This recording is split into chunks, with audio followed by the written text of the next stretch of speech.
दोस्तों, माई steno warriors YouTube channel में आप सभी का स्वागत है।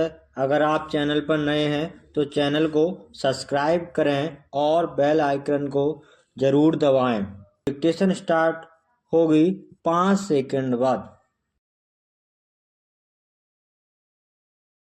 स्टार्ट।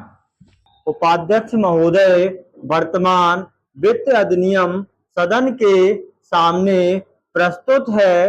इस बिल पर मुझे बोलने के लिए आपने समय दिया, इसके लिए मैं आपका आभारी हूँ। इस बिल का एक विशेष महत्व इसलिए भी है कि यह संकट काल में पेश हुआ है। चीन ने हमारे देश पर हमला किया, देश पर संकट आया, राष्ट्र को चुनौती मिली और इस चुनौती को हम सब ने स्वीकार किया, जिसके लिए पैसे की आवश्यकता हुई। इसको वित्त मंत्री ने बड़ी कुशलता से देश के अंदर और देश के बाहर से जुटाया। इस बिल का महत्व इसलिए भी है कि हमारी पंचवर्षीय योजना के मध्य में ही यह बिल आया है। देश में बड़ी बड़ी योजनाएं अभी अधूरी है, जिनका पूरा होना देश के लिए बड़ा आवश्यक है। इसके लिए भी बहुत बड़ी धनराशि चाहिए। देश पर संकट आया और देश जागा, कोने कोने से लोगों ने पैसा और सोना दिया और अपने लड़के तक फौज में दिए। इस देश में किसानों और गरीबों का जो वर्ग है, उसने भी दिल खोलकर इसमें सहयोग दिया।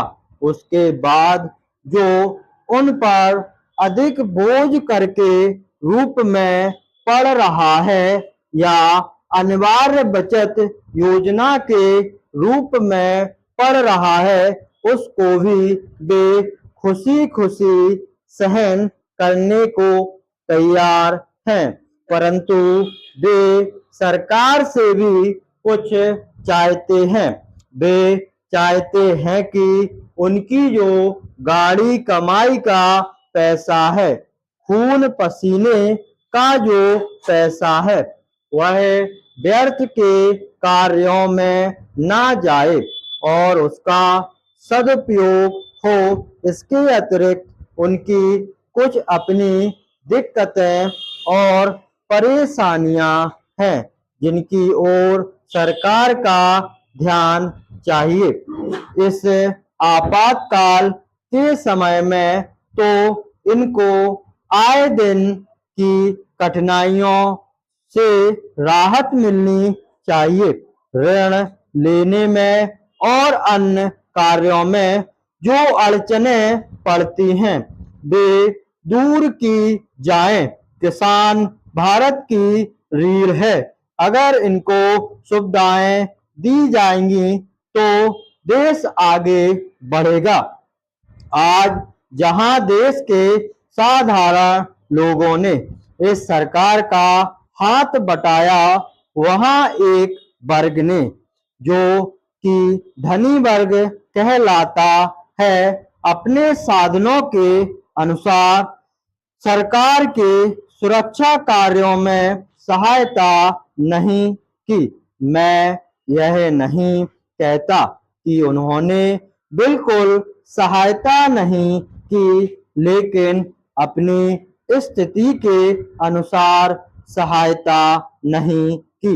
जहां तक योजनाओं का संबंध है, इस देश को समृद्धशाली बनाने के लिए योजनाओं पर काफी काम हो रहा है।